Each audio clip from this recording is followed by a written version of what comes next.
Ako sa dajú riadiť 4 firmy naraz, aby si sa nezbláznil? No, veľmi jednoducho.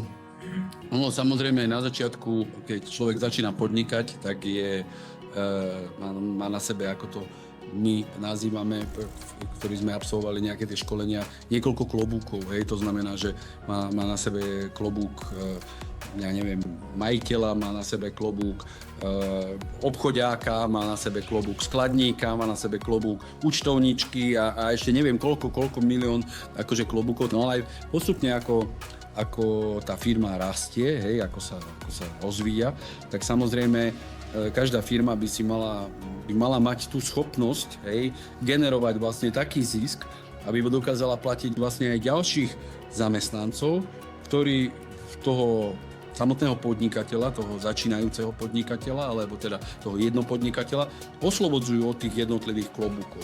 No a keď tá spoločnosť je dostatočne veľká a ten majiteľ tej spoločnosti je dostatočne v prvom rade férový, hej, že hrá fér hru s tými svojimi vlastnými zamestnancami, lebo to je veľmi, z môjho pohľadu je to veľmi dôležité, lebo pri neférových zamestnávateľoch málo kto chce zostávať, hej? A ten výber ľudí a vôbec obklopovanie sa tými správnymi ľuďmi je v súčasnosti v mojom prípade možno 90% môjho, možno 80%, nemám to samozrejme napercentované, ale možno 80% môjho pracovného času, ktorý venujem vlastne jednotlivým firmám.